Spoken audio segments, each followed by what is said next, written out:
Síndrome de burnout. O que é essa síndrome? Também conhecida como síndrome do esgotamento. Vocês devem estar se perguntando o tempo todo quando eu faço vídeo voltado para as questões mentais e comportamentais do ser humano. Sim, porque esse canal aqui, ele dá um link também com o comportamento humano. Meu nome é Zenildo Prazeres, médico veterinário especialista em comportamento animal e psicólogo humano. Bom, pessoal, agora vamos entender o que é essa tal da síndrome de burnout. Bom, quem não ouviu falar no caso da Simone Biles nas últimas Olimpíadas que aconteceram pelo Comitê Olímpico, né? Que foi aquele escândalo e aquela surpresa para todos. A Simone Biles, ela totalmente favorita em todos os tipos de aparelho, em todos os tipos de modalidade para as questões do que ela vinha competir. E aí ela resolve a não competir. Será que ela estava sofrendo de uma perseguição ou de algum tipo de problemas voltadas para as questões políticas? Galera, segundo alguns psicólogos que tomaram parte desse caso que aconteceu com a Simone Biles, ela estava sendo acometida pela síndrome de burnout. Uma atleta que era detentora de 25 medalhas, dessas 25 medalhas, 19 de ouro, chocou o mundo. Para vocês verem quanto é devastador essa síndrome. Vamos dar foco hoje, principalmente no médico veterinário e no adestrador, que é o treinador de animais. Por quê? Porque se esses indivíduos que se relacionam com os animais não estiverem bem mentalmente, jamais ele pode prestar um bom serviço. É por isso que estamos aqui fazendo esse vídeo, para chamar a atenção dos médicos veterinários e dos profissionais que trabalham com animais, principalmente essas duas classes, que é o médico veterinário e o treinador de cães. Bom, existem algumas categorias que são mais acometidas por essa síndrome, que são bombeiros, policiais, médicos e a turma toda que está envolvido dentro da saúde, ou seja, os profissionais de saúde. Bom, agora vamos dar o foco ao médico veterinário e ao treinador de animais, que é o nosso foco de trabalho. Bom, o médico veterinário, por sua vez, ele se depara em situações bem crítica. Por quê? Porque no ser humano nós temos o trabalho SUS, temos os planos de saúde, e dentro da medicina veterinária não existe ainda tipos de assistência com envergadura como o atendimento da saúde humana se disponibiliza no mercado, como o SUS, entre outras questões que ampara a saúde humana. Bom, esse profissional de saúde animal, que é o médico veterinário e o treinador de cães, se deparam muitas vezes sem os mínimos recursos de trabalho. Porque muitas vezes chegam, que já aconteceu chegar no meu consultório, pessoas de ruas, que são pessoas que moram na rua com seu animal debaixo do braço e necessitando de um atendimento. Como é que não fica a questão emocional de um profissional desse, querendo atender, querendo intervir na saúde desse animal, e se depara diante das questões financeiras e diante do recurso? E isso machuca, isso é insalubre, isso joga a saúde mental do médico veterinário, abala constantemente. É horrível. Sem falar no adestrador de cães, muitas vezes ele sente que tem necessidade de fazer um trabalho mais extensivo, por exemplo, um trabalho de 5, 6, 7 ou até mesmo anos com esse animal, e o seu tutor está inviabilizado porque não tem o recurso. Isso machuca, porque por mais que ele se dê, ele se sente impotente diante das questões apresentadas. Dentro da medicina veterinária, as questões de insalubridade são muitas. Eu posso dizer isso, que eu, como médico veterinário, eu tenho visto e acompanhado isso no meu consultório. Chegam pessoas de todas as classes sociais, pessoas de ruas, enfim, pessoas que ganham um salário mínimo e que tem seu bichinho e que quer ser atendido. Isso tudo mexe com a saúde mental do profissional. Bom, agora que nós conhecemos toda essa questão, vamos entender quando surgiu o conceito da síndrome de burnout. Aconteceu no ano de 1973 por Herbert Freudenberg. Freudenberg era um psiquiatra que se debruçava para entender o que estava acontecendo com as pessoas que eram acometidas por esses sinais e por esses sintomas. O Herbert, o Freudenberg, ele passou a entender que toda essa manifestação de sinais comportamentais estava relacionado às questões ocupacionais, ou seja, a ansiedade, o estresse crônico. Mas para acontecer tudo isso, não pode estar voltado para umas outras áreas. Ela é diretamente ligada às questões ocupacionais, ou seja, a síndrome de burnout, ela é intrinsecamente ligada ao trabalho. Qualquer outro tipo de manifestação não é a síndrome de burnout. Por que Herbert Freudenberg classificou dessa forma? Porque ela apresenta, essa síndrome apresenta 12 fases, que vocês vão conhecer as 12 fases da síndrome de burnout. Bom, essa doença, ela foi classificada pela CID, agora nós estamos na CID-11, com código de Z73. É dessa forma que aparece a CID, que é o Código Internacional de Classificações das Doenças. Já o DSM, que está voltado só para as classificações mentais, até então ainda não existe registro do DSM-5, mas já no CID-10 e no CID-11 já está devidamente lá registrada. E a Organização Mundial de Saúde só reconheceu como doença a síndrome de burnout no ano de 2019. Olha como é tudo recente, olha quantas pessoas vieram sofrendo com essa síndrome, sem saber o que estava acontecendo, voltando a estresse, ansiedade, o diagnóstico totalmente equivocado. Mas, graças a Deus, nós já conseguimos entender o que tipo de transtorno mental é esse. Vamos agora para as 12 fases que classifica a síndrome de burnout. Bom, dentro da fase 1 é uma compulsão em demonstrar seu próprio valor. Ou seja, a pessoa tem essa compulsão de mostrar o seu próprio valor. Aí ela começa a render, ela começa a demonstrar uma alta produção dentro do seu setor de trabalho, e quem não entende, ou até mesmo a pessoa que não está entendendo, entende que ela está no alto pico de desenvolvimento e de demonstração dessa síndrome, né? Que até certo ponto, quem não conhece, pensa que a pessoa está em alto nível, em alta performance, como aconteceu com a nossa querida Simone Brown. Bom, agora vamos para a segunda fase, que é a incapacidade de desligar do trabalho. Essa capacidade de desligar do trabalho é que as pessoas trazem para casa, e justamente na hora de dormir elas vão acessar e-mail, vão, no caso, acessar mensagem, elas trazem trabalho para os finais de semana para casa sem quer que seja, está sendo determinada pelo seu chefe. Isso já são sinais dessa síndrome. Já na terceira fase é a negação das próprias necessidades. O que é a negação das próprias necessidades? É quando a pessoa deixa de ter um bom sono, deixa de se alimentar. Existem pessoas que nesse momento de negação, ela come barrinha de cereais no seu carro dirigindo para o trabalho. Isso é surreal. E isso não é normal para uma pessoa. Então ela deixa de ter horários de lazer, ela perde toda essa vinculação com a realidade que o corpo necessita. Eu digo bem que essa fase lembra uma panela de pressão, porque a pressão tem que existir dentro de uma panela que é para cozinhar, não é verdade, pessoal? Mas se não tiver aquela válvulazinha, a panela explode. É isso que vai acontecer com a síndrome de burnout, que vocês vão ver lá na 12ª fase.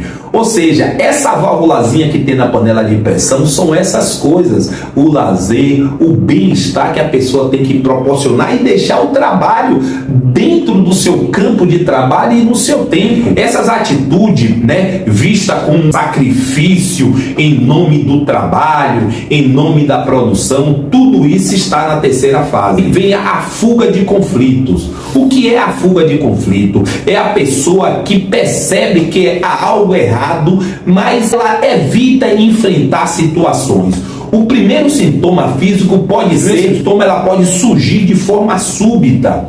Então, nessa fase, quando é apresentado esse problema, as pessoas começam a sair dessa realidade e não conseguem entender o que está acontecendo. E muitas vezes uma pessoa que está de fora consegue dizer, poxa, fulano não está normal porque ele está tendo um comportamento que não é típico dele. Bom, aí a gente vê a reinterpretação de valores pessoais, ou seja, a família, os momentos de descanso, isso são deixados de lado e visto como uma coisa sem importância por essa pessoa. Ou seja, ela que gostava, digamos, uma pessoa que gosta de patinar, que é o meu caso, que eu amo patinar, essas pessoas param de patinar e deixam seu hobby à toa. E aí é que quem está de parte dentro da família tem que entender. O Zenildo Prazeres, que no caso sou eu, ele patinou a vida toda, por que agora ele deixou de patinar? Então cabe uma observação para esses sinais.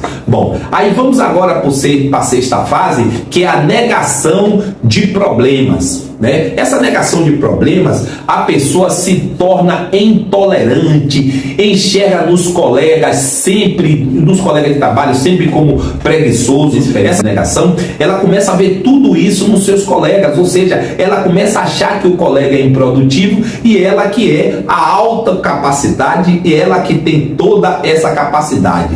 Não é verdade, pessoal? E ainda em cima dessa mesma fase, que é dessa sexta fase, aparecem os problemas aumentam, inclusive a agressividade e o sarcasmo, que acontece na sexta fase. Bom, a partir daí vamos para a sétima fase. O que é que acontece na sétima fase? E quem é essa sétima fase? É o distanciamento da vida social. Esse distanciamento da vida social, a vida social passa a ser restrita ou até mesmo inexistente. Ou o trabalho é feito de maneira automática e a necessidade de relaxar pode levar ou o uso de drogas e álcool. Ou seja, a necessidade de relaxar dessa pessoa, ela busca muitas vezes amparo nas drogas, no álcool. Por quê? Porque o distanciamento da vida social é que dava essa válvula de escape para ela e ela não consegue ter mais isso e busca isso nas drogas ilícita, pessoal. Bom, a partir desse momento, vamos para a oitava fase. Já a oitava fase é a mudança estranha de comportamento. A pessoa torna-se muito diferente do que costumávamos ser e que era alegre, dinâmica, já torna apático, medroso, e as alterações são óbvias e podem ser notadas pela família e amigos. Ou seja, uma pessoa que era muito dinâmica, aquela pessoa que tinha aquele dinamismo, ela começa a ter aquela apatia. Olha que já estamos na oitava fase e as coisas vão se complicando. Aí vem a despersonalização. Não é possível enxergar o próprio valor. Só começa que ela não consegue enxergar em si o próprio valor que ela tem dentro de si, né? Aí há uma necessidade, né? Aí a partir desse valor e começa toda uma questão desse conflito interno dentro dessa pessoa, porque é a perda da personalidade. Ela começa a perder essa personalidade, aí, bem como das pessoas ao seu redor. Toda essa questão, ela despersonalização dela também, como ela começa também a perder das pessoas. Isso é a nona fase. Agora vamos para a décima fase, é o vazio interno. Amenizar toda aquela questão de sofrimento, aquela questão de angústia, aquela questão que ela não tem mais aquele prazer. Aí também nessa fase ela começa a recorrer às drogas e à alimentação, ou seja, a comida exacerbada. Aí começa a vir um ganho de peso e uma coisa muito importante. É importante, que eu quero dizer, interessante e importante essa fase que ocorre, o vazio interno. Elas começam a buscar o sexo exacerbado. Galera, Por quê? Porque o sexo, ele promove um prazer, aquele prazer imediato, e como a pessoa já não tem mais isso nas outras coisas que a rodeiam, aí é que entra a droga, entra comer em excesso e a prática de sexo exacerbada. Já nessa fase da depressão, aí é que ocorre aquele sentimento de angústia também, e como se tivesse uma incerteza do futuro. A pessoa perde totalmente a certeza do futuro e é comum o sentimento de estar perdida. Aí também acontece nessa fase a incerteza, a exaustão, o sentimento de estar perdido, aí vem depressão, vem ansiedade, tudo ocorrendo nessa fase. E aí já está bem crítica. Já na fase propriamente dita, que é na 12ª fase, que é conhecida como a síndrome de burnout ou a síndrome do esgotamento, aí as pessoas já apresentam problemas físicos. Aí nessa fase ela precisa de um atendimento médico imediato. Porque até então, que eu vou deixar aqui para vocês, no início, antes da pessoa entrar na síndrome de burnout, para evitar ela entrar na síndrome de burnout, ela precisa praticar atividade física, ela precisa ter lazer, ela precisa fazer uma respiração diafragmática ao longo da entrada do seu trabalho, do seu serviço e na saída, ela precisa se relacionar bem com outras pessoas, ela precisa colocar seu hobby em ação. Até aí ela consegue isso sem problema nenhum, porque ela ainda não entrou propriamente dita na síndrome de burnout. Mas uma vez na 12ª fase, ela vai fazer essas mesmas medidas, mas aí ela já não consegue fazer sozinha. E aí é porque ela precisa de uma ajuda tanto psicológica e muitas vezes psiquiátrica, que é para ajudar, muitas vezes com intervenção medicamentosa e com intervenção de terapia. Isso fica a critério do psiquiatra e do psicólogo que vai atuar dentro das terapias empregadas. Isso que eu vos apresentei é a síndrome de burnout. Agora eu vou fazer uma síntese de todas essas fases e resumir em 3 fases que vai ficar bastante didático para vocês entenderem. Primeira fase, no resumo, é alta dedicação ao trabalho. Essa pessoa vê o trabalho como o Deus dela, essa pessoa vê o trabalho acima de tudo e de todos. Ela não relaxa para nada, só vê trabalho. Bom, já na segunda fase é a fase da irritabilidade. Essa pessoa fica irritada, essa pessoa fica nervosa, essa pessoa se sente, fica impaciente, e aí de tudo vem os sintomas físicos e também acontecem os problemas de insônia, perca de sono, que é a perca de sono, né? Já na terceira fase é a fase de exaustão, que vai acontecer as questões da apatia, a pessoa fica apática, a pessoa fica exausta, a pessoa começa a também ter as questões de isolamento social, a pessoa fica também buscando as questões para complementar tudo isso, que são as questões de busca de prazer fácil, que são busca das drogas, do sexo, da comida.